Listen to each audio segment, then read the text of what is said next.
If you have ever thought about quitting your podcast, or your business for that matter, I want you to know you're not alone. In this episode, we're going to get real about what to do when you feel like walking away.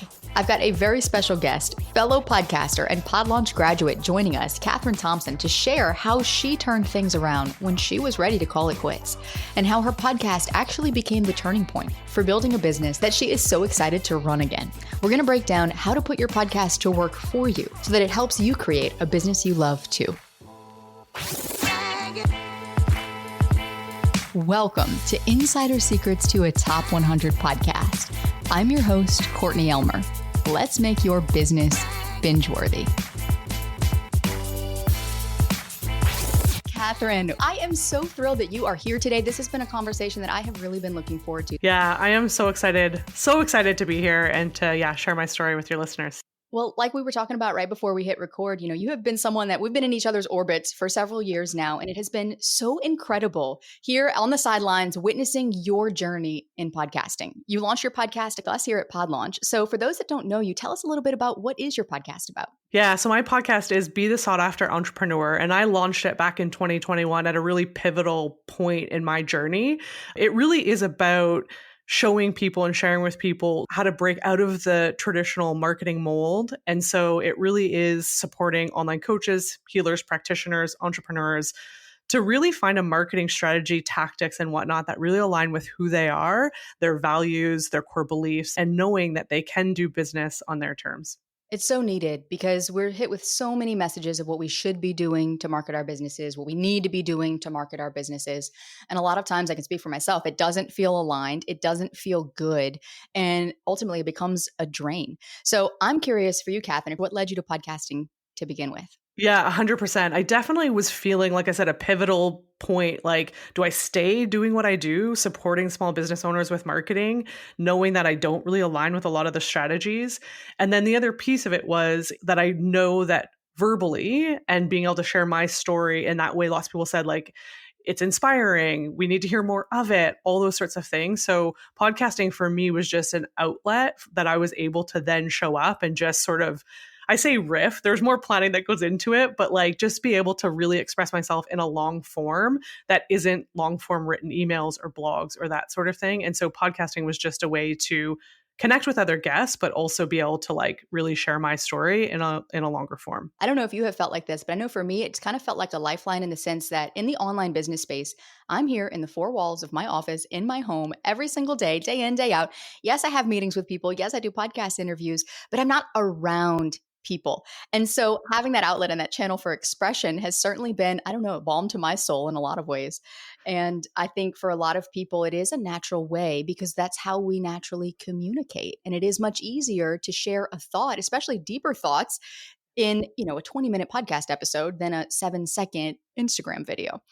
So curious to know though, if things had stayed the same, if you had never started this podcast, how do you think that would have impacted your business and impacted you?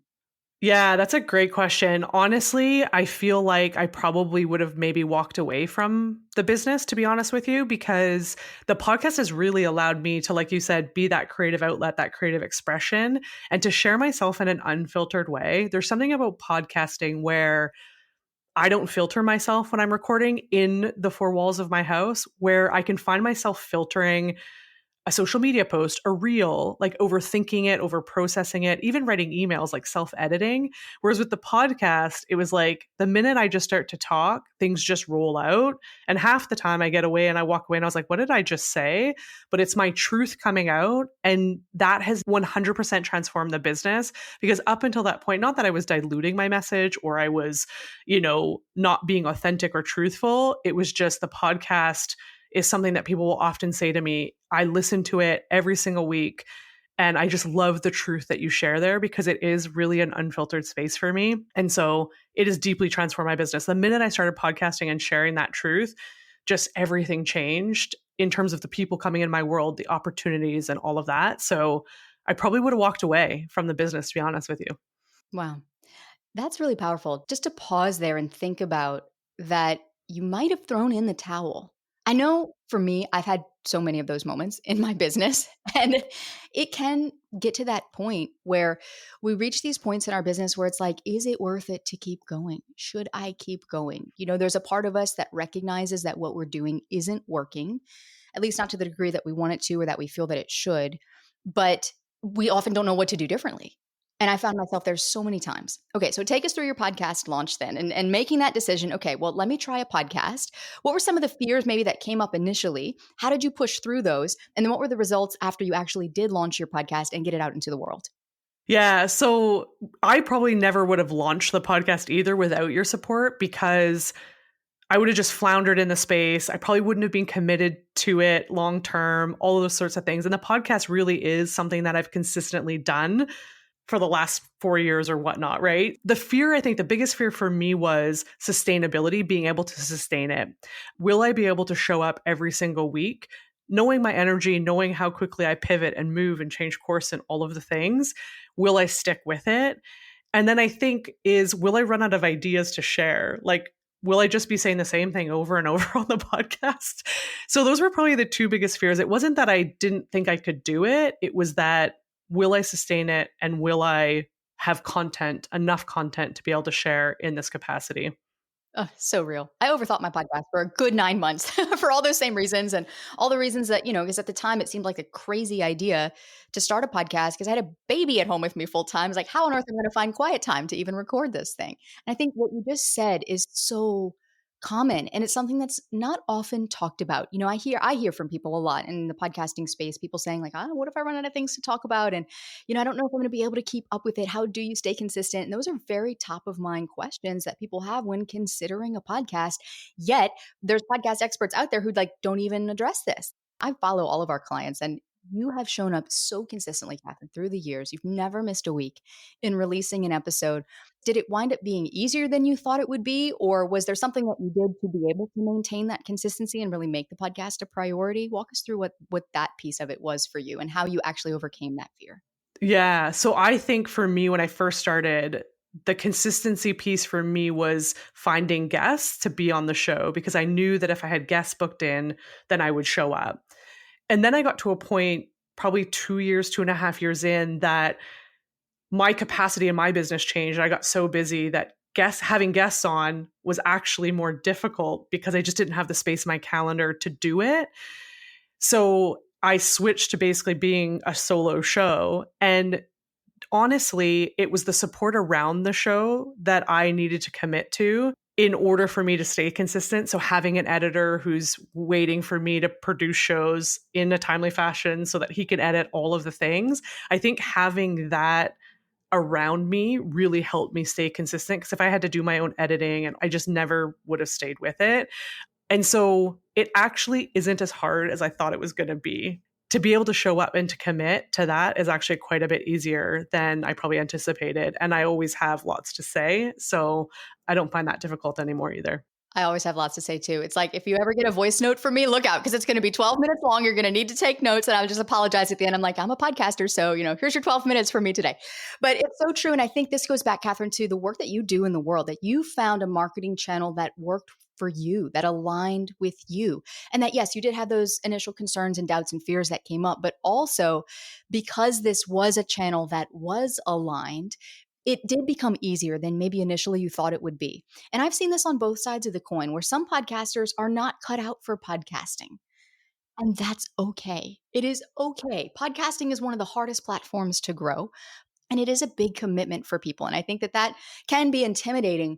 And yet, when it is the right medium for you, like it is for you, like it has been for me, it becomes something you look forward to on your calendar every week. And not the thing that you're like, oh my gosh, I got to come up with an episode this week. So I'm curious now, fast forward, okay, over these last years that you've been podcasting, how would you say that having the podcast, what has it changed in your business? How has it positively impacted your business? And how has it impacted you personally? Yeah. So the podcast for me, like I said, it's been a sort of a truth outlet. And so me being able to express myself in that way, very truthfully, openly, unfiltered, has created more trust. So for me, the podcast is more of a trust building tool, in that I've got my front end marketing that does its thing. It brings people into my world. They're new to my world.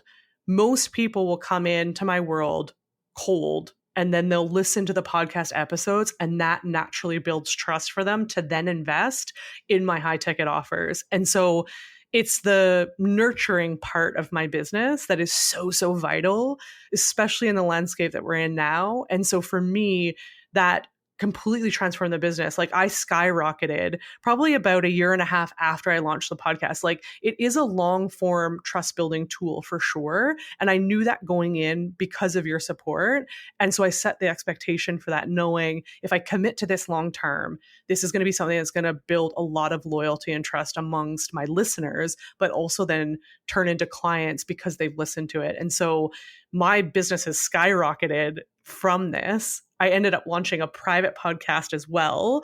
And that has converted super, super well. And again, wouldn't have been able to do any of this without your support and getting the podcast off the ground. So the business has transformed drastically since I launched this in 2021 and continues to build trust. I get emails and messages weekly with people being like, I love your podcast. I love what you share. It's so inspiring, so grounding, so authentic. And that's really what I wanted it to be. So Exactly what you said. You hit the nail and how it builds trust. And while it is a long game mechanism, there is no overnight success really in anything, but definitely not in podcasting. And this is a testament to podcasting because like you said, if you know that going into it, and you align your expectations and you set those expectations initially, then you simply do the work of showing up, staying committed, and trusting that it is going to yield those results. It might take 6 months, it might take a year, it might take a year and a half. Podcasting is the only medium that we have that has a unique compounding effect. Whereas with Instagram, you post something and it's gone in 24 hours. And so we can begin to build that trust and then it can begin to snowball very quickly. And that's a testament, just to the work that you're doing in the world and people showing up and being like, thank you.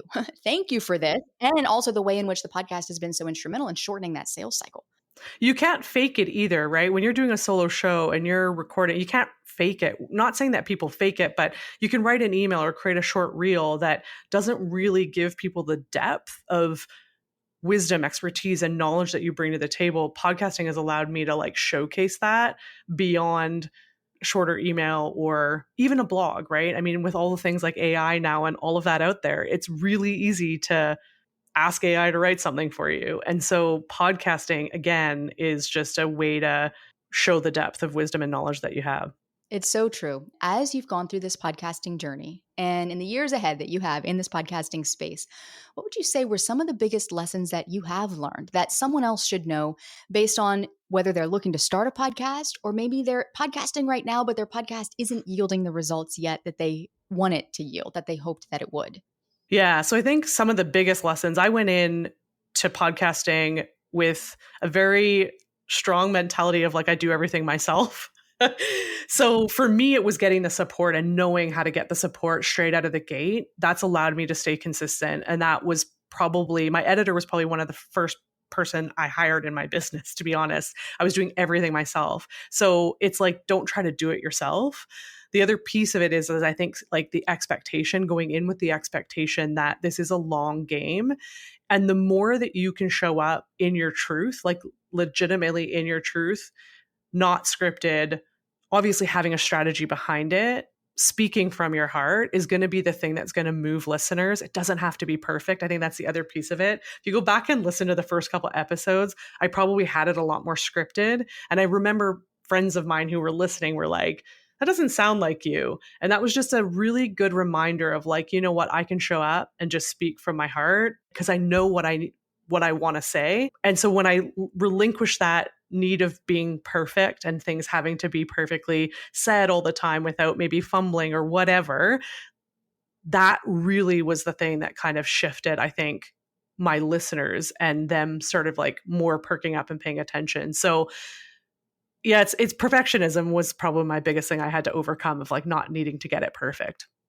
No, you're speaking to my soul right now. And this also reminds me in a recent episode of your podcast, you talked about what to be on the lookout for when hiring a mentor, like when hiring anyone to help support you in your business. And there was a couple of things you said that were just so spot on. And one was just to avoid anything that had like a cookie cutter approach, especially when it comes to marketing. There is no one size fits all. I think we want there to be, but there's Yeah. not. And then the other piece, which you just touched on, was this idea of trusting yourself, like trusting your instincts, trusting that inner voice and that inner compass, even when it means going against what someone else might be telling you should do, or the conventional advice that we hear all the time. And even when it means, like you said, relinquishing that perfectionism and that need to be perfect. Yeah, I think the biggest thing I would say is just to like start or restart if it feels like the most aligned step for you to take. It is such a great medium to be able to connect with your listeners, even if you're not getting the feedback yet, because I think that's another big one that can get in our heads is like, well, nobody's responding. Or for the longest time, I didn't hear from people. And then all of a sudden, after, like I said, a year and a half, boom, people started to reach out and share more. And it might be faster for you. And oftentimes people won't say it, but then they get on a sales call with me and they're like, I listened to your podcast and this is why I'm investing, right? So sometimes we just don't know, but people are listening and they're paying attention, and it will compound and it will work. So if it feels like this is a medium that you love to do, restart it or start it. Like, don't wait, just get it out there. Kathryn, thank you for being a shining example of what's possible in podcasting. And thanks for making the time to be here today. Thank you for having me. And if you're someone who's listening to this right now and you are struggling with your podcast, you want to make it work for you, but you really just don't know how to do it. You don't know what you're missing because you've tried so many things and nothing has worked. Or if you are listening right now and you've been wanting to start a podcast, it's been something that you have genuinely been wanting to do for months or even years now, but you haven't found the time yet to get it going. And you're worried that if you do start it, that nobody's going to listen and that it's not going to be successful. Then scroll down, click the link in the show notes, and book a call and let's chat, because I want to help you build that strategy to help you get your podcast growing and transforming your business in the way that you always intended it to, or to get your podcast launched, to get it up, to get it out there with the right foundation so that your podcast can transform your business. And then don't go anywhere, because in the next episode, I've got a Spotify ad executive joining me to share the behind the scenes of the new tools that Spotify is working on, as well as some of the tools that just dropped that is changing how we look at podcasting and how we look at the listener journey, because it's bringing so much transparency, and with that transparency, opportunity to the podcasting industry. And more importantly, we're going to break down what these tools mean for your podcast and how you can use them to get discovered by more listeners who need to hear your message. That's all coming up next to help you make your business binge-worthy.